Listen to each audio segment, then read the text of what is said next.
What's happening, everybody? Yasmina Jade here, sharing today's topic, identity trap. This is something that I experienced for many years. I got very caught up in the things that I had, the things that I owned, and how that looked in the world. And why I feel like this is really important is we can get so caught up in this identity and this illusion and this like personality, and we think that we are this person and we can identify with, for instance, my experience was I identified with the things that I owned or that I had, right? And it gave me this sense of like self-worth and authority and power. And I'm talking about having a business, having a fucking expensive Mercedes, having a home, having all of these things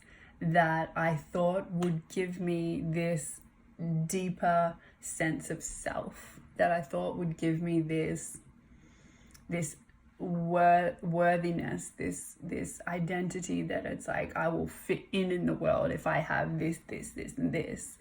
And I built all of this stuff up from a really young age, buying my first investment property at 19, opening my first business at 21, buying my first brand new Mercedes at 24, and then upgrading that and doing all of these things, and was just doing it and not really knowing why.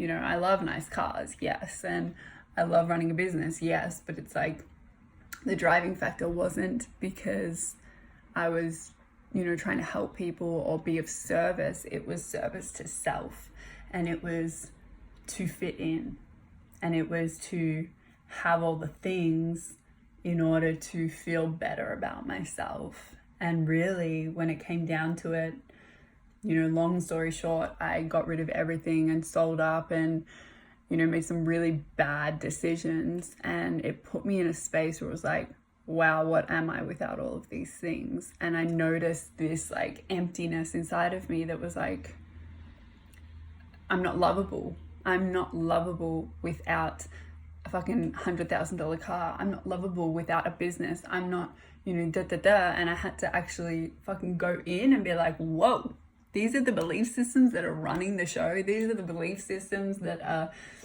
driving me forward in wanting to have a business, wanting to have investment property, blah, right?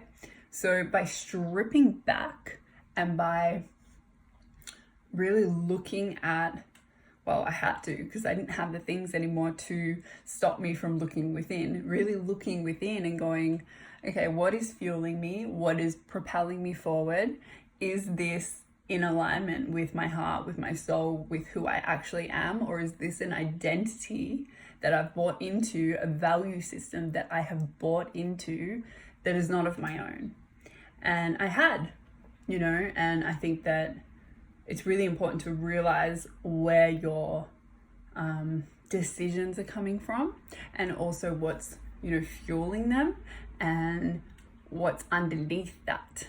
Why do you need all of these things? What's the intention for having all of these things? Are they a cover-up? Are they an identity so you feel better about yourself, so you can fit in the world, so you can roll up in your nice car and be like, yeah, I'm good, I'm making it in the world.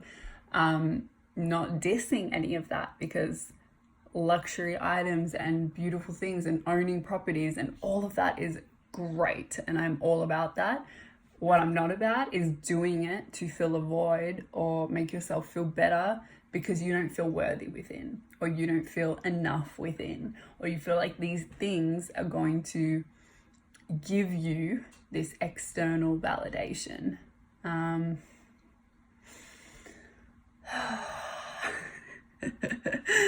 Yeah, it's been a really big one for me, and it took me many years because I felt very empty within after I didn't have the things. After I got rid of all of the things, I was like, wow, who am I without all of this? Where do I stand in the world without all of these things to, make me feel a certain way?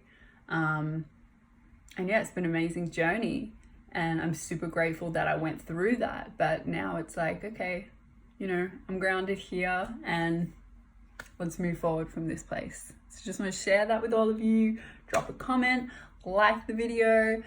I'm going to be sharing more of this, my experiences with all of you. So stay tuned.